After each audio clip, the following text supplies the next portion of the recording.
Welcome to Story Planet, where we bring you relaxing tales to help you unwind. Tonight's story is a Farmstead Reunion, a heartfelt journey of family, love, and timeless traditions. So, settle in, get cozy, and let yourself drift into the serene beauty of the countryside where cherished memories are made and bonds grow stronger. Let the gentle rhythm of the farm carry you to a place of warmth and peace. Now, let's begin. The gravel road stretched endlessly before them, winding through fields bathed in the golden glow of late afternoon. Each turn brought a wave of nostalgia, memories intertwined with the landscape. The towering oaks standing as sentinels, the scent of wildflowers brushing past the open car windows, and the faint hum of crickets heralding the arrival of evening. Matthew sat at the wheel of the lead car, his hand steady, but his heart racing with anticipation. "It never changes," he said softly, glancing at his wife, Claire. She smiled, her eyes fixed on the horizon where the farmhouse would soon come into view. "And that's the best part," she replied.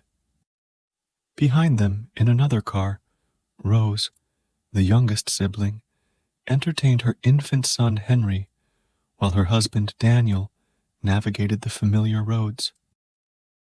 "Do you think the pond still has frogs?" she asked, half to herself. "Emma and Jack will love it if it does," Daniel replied, grinning at the thought of their niece and nephew exploring the same spots they once did as children. As the convoy approached, the silhouette of the farmhouse emerged like a dream. Its red roof stood proudly against the backdrop of rolling hills, and the fields surrounding it were alive with the hues of a setting sun: golden wheat, green pastures, and patches of wildflowers swaying gently in the breeze. On the porch stood their mother, her figure framed by the soft glow of the evening light. She waved energetically, her apron dusted with flour and her eyes brimming with joy. Beside her, their father leaned on his cane, his face weathered but warm. His steady hand rose in greeting, his smile as broad as the horizon itself. The children were the first to tumble out of the cars, their laughter ringing across the yard as they raced into their grandmother's open arms. "There's my little adventurers," she exclaimed, enveloping them in a hug that smelled of cinnamon and fresh bread. The adults followed, slower but no less eager. The hugs were tighter, the smiles deeper, and the unspoken comfort of being home washed over them all. The farmhouse door creaked open, revealing a space that seemed untouched by time. The scent of baking mingled with the earthy aroma of the fields outside, wrapping them all in a sense of belonging. For a moment, they stood in silence, taking in the familiar surroundings.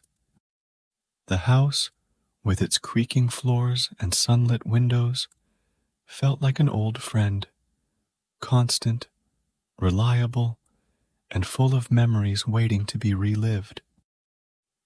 The kitchen was alive with the sights and sounds of a feast in the making. The gentle hum of the kettle on the stove mingled with the rhythmic chopping of vegetables, the soft clatter of pots and pans, and the warm laughter that filled the air. Their mother moved through the space with practiced ease, her hands a blur as she kneaded dough and stirred pots. The sense of her labor, roasting rosemary, bubbling stew, and the faint sweetness of baking apples drifted through the room, teasing the senses. Matthew and Rose worked alongside her, peeling potatoes and slicing bread. "Do you remember the first time I made this stew?" their mother asked, a playful glint in her eye. Matthew insisted on adding cinnamon to it because he thought it would taste better. Matthew laughed, shaking his head. I was 7. I thought cinnamon made everything better. At the table, the children sat with their grandfather, who was teaching them the art of folding napkins into little swans. Jack's swan looked more like a crumpled ball, but he grinned proudly nonetheless. It's perfect, his grandfather said, giving him a wink. When the meal was ready, the family gathered around the table, which seemed to groan under the weight of the dishes. There were roasted vegetables, steaming bowls of stew, golden loaves of bread, and jars of homemade preserves that glistened like jewels in the soft light. They ate slowly, savoring every bite and every moment. The conversation flowed easily, weaving between stories of the past and dreams for the future. Remember when Rose got stuck in the apple tree? Matthew said, and the table erupted in laughter. By the time dessert arrived, a pie still warm from the oven, its crust perfectly golden, the room was filled with the kind of joy that only comes from being with family.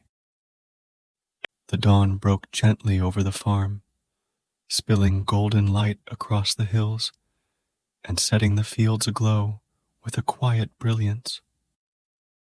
The mist that had lingered overnight clung to the earth like a gossamer veil, retreating slowly as the sun rose higher, its warmth stirring the world awake.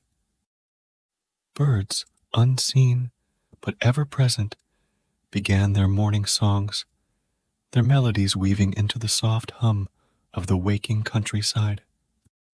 Matthew stretched as he stepped out onto the porch, the cool morning air brushing against his face. The faint scent of dew mingled with the earthy aroma of tilled soil, bringing with it a wave of nostalgia. He glanced toward the barn, where his father waited, leaning against the weathered wooden door with a familiar look of determination. The fields were ready, and so were they. Rose joined them moments later, tying her hair back with a quick knot. Let's get to it before the sun makes us regret it, she said, grinning. Their father chuckled. The land won't wait, but it rewards those who rise early. He handed them each a tool, a scythe for Matthew and a pair of shears for Rose, and together they set out into the fields. The wheat stretched before them in golden waves, the gentle breeze making it ripple like a living sea. Each stalk stood tall, its grains full and heavy, a testament to the year's labor. As Matthew swung the scythe in a steady rhythm, the wheat fell in neat rows, the sound crisp and satisfying. Beside him, Rose moved with precision, her hands quick and sure as she gathered bundles of stalks and tied them with twine. The work was hard, but oddly meditative, the rhythm of their movements in sync with the pulse of the land. The sun climbed slowly, its light shifting from soft gold to a warm, radiant yellow that bathed the field in a glow. A hawk soared overhead, its shadow flickering briefly across the ground before disappearing into the distance. Back at the farmhouse, the kitchen was alive with its own harvest. Their mother was up long before the sun, her hands busy kneading dough and stirring pots. The air was thick with the scent of cinnamon and apples, her signature preserves simmering on the stove. Claire had joined her, her laughter filling the room as the children, Emma and Jack, attempted to help. Careful, Jack, their mother said, as the boy eagerly reached for the jar of sugar. Too late, The jar tipped, spilling its contents across the counter. Jack froze, wide-eyed, but the mother only laughed, brushing floury hands over his hair. "A little extra sweetness never hurt anyone," she teased, scooping up the mess. Emma was more focused, standing on a stool as she carefully stirred the bubbling preserves. "Is it ready, Grandma?" she asked, the wooden spoon trembling slightly in her small hands. Her grandmother leaned over, inspecting the mixture with a practiced eye. "Almost," she said. "Just a few more minutes, and it will be perfect." By mid-morning, the family reunited on the porch, their faces flushed from their labors, but glowing with satisfaction. A pitcher of lemonade sat on the wooden table, droplets of condensation glistening in the sunlight. The glasses clinked softly as they toasted the morning's efforts, their laughter mingling with the distant hum of bees flitting from flower to flower. On the counter inside, jars of freshly made preserves lined up like treasures, their vibrant hues capturing the sunlight streaming through the windows. Each jar was a small victory, a tangible reminder of what the land and their hands could create together. The farm, alive with the quiet hum of work and love, seemed to breathe with them, its heart beating in time with their own. As they sat together, sipping lemonade and soaking in the warmth of the day, the field swayed in the distance, a golden expanse stretching toward the horizon. The work was done, but the bond they felt, with each other, with the land, was just beginning to deepen. For here, amidst the sunlit fields and the scent of fresh earth, they were not just a family. They were part of something far greater. The sun was high by the time the family ventured into the meadow, their arms laden with wicker baskets filled with lemonade, cookies, and patchwork quilts. The meadow stretched before them like a painting, its tall grasses rippling in the breeze, and wild flowers bursting into color, yellow, violet, and red blooms scattered like nature's confetti. The children ran ahead, their laughter ringing through the air as they explored every corner of the meadow.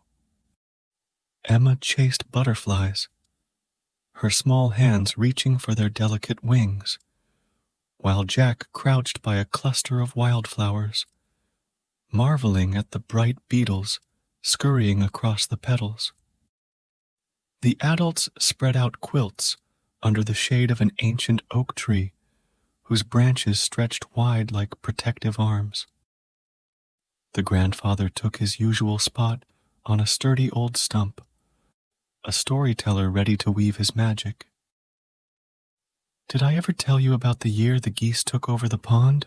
he began, his voice rich and steady. The children hurried back, their curiosity piqued. "Geese?" Jack asked, his eyes wide. "What did they do?" "Oh, they weren't ordinary geese," the grandfather said, with a twinkle in his eye. "They were clever ones, stubborn too. They decided the pond belonged to them, and they chased everyone away, even me." The adults chuckled, recalling the tales of the geese who had indeed ruled the pond for an entire summer. "You mean they scared you, Grandpa?" Emma asked, giggling. "Well, let's just say I learned to avoid them," he replied with a wink. The afternoon stretched lazily, the family basking in the sun's warmth and the meadow's serenity. They sipped lemonade, their glasses sweating in the heat, and nibbled on cookies as the grandfather spun tale after tale. Each story was a thread connecting them to the farm's history, its quirks, and its quiet strength. As the sun began its descent, painting the sky in soft hues of pink and orange, the family lay back on the quilts, their hearts full. The meadow seemed to cradle them, a gentle reminder of the peace that only home could bring. The transformation began as twilight settled over the farm. The vibrant colors of the day faded into softer tones, and the first stars began to blink in the sky. Lanterns were strung across the veranda, their warm golden light flickering gently in the breeze. Dinner was a special affair that night, a moonlit feast under the open sky. The long wooden table had been moved outside and draped with a white linen cloth. Wildflowers, picked by the children that morning, sat in small glass jars as centerpieces, and candles cast a soft, flickering glow over the dishes. The meal was simple, yet extraordinary. Roasted vegetables, fresh salad, and thick slices of bread accompanied the centerpiece, a pot of hearty stew that had simmered all day. The family ate slowly, savoring each bite, as conversation ebbed and flowed like a gentle tide. The children finished their meals quickly, eager to chase fireflies that had begun to dance in the fields. Their laughter, bright and carefree, echoed in the stillness of the night. The adults lingered at the table, their voices low and steady as they shared dreams and memories. The moon rose high, its silver light bathing the farm in an ethereal glow. Matthew brought out his guitar, strumming the first notes of a song they all knew by heart. One by one, the family joined in, their voices rising softly into the night. The crickets and frogs provided a natural harmony, creating a symphony that belonged only to the farm and its people. When the last notes faded, they sat in companionable silence, their gazes lifted to the stars.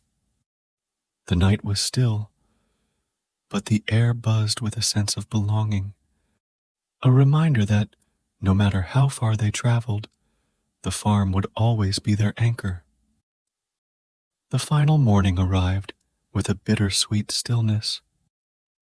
The sun rose slowly, its golden light spilling over the hills and bathing the fields in a soft, otherworldly glow. The farm seemed quieter than usual, as if it too felt the weight of the family's impending departure. Inside the house, the children were busy gathering mementos. Jack held a smooth, flat stone he had found near the pond, convinced it was a lucky charm. Emma carefully pressed a daisy between the pages of her sketchbook, determined to preserve a piece of the meadow she loved so much. The adults moved with a similar purpose, packing jars of preserves, bundles of fresh herbs, and loaves of bread into neat baskets. The mother handed each family a small gift, a jar of her plum preserves, a bundle of lavender, or a hand-sewn napkin. "Take these," she said, her voice steady, but her eyes glistening. "A little piece of home to carry with you." When it was time to leave, they gathered on the porch for one final moment together. The father leaned on his cane, his eyes scanning the fields he had tended for decades. "Take care of yourselves," he said, his voice firm but warm. The mother embraced each of them, her hugs lingering just a little longer than usual. As the cars pulled away, the red-roofed barn and the waving fields grew smaller in the rear-view mirrors. The farm, however, remained with them, in the taste of preserves, the scent of wildflowers, and the memory of moonlit dinners. It was more than a place. It was a part of them, woven into their lives like the threads of a tapestry. Even as they drove farther away, their hearts already ached for the day they would return. For the farm, with its quiet beauty and boundless love, would always be waiting. Thank you for joining us on Story Planet. If you felt the love and tranquility of a farmstead reunion, and it brought you peace and joy, consider liking the story and sharing it with loved ones. Don't forget to subscribe for daily stories that bring you moments of calm and connection. Wishing you a restful night, peaceful dreams, and the comfort of togetherness. Sweet dreams.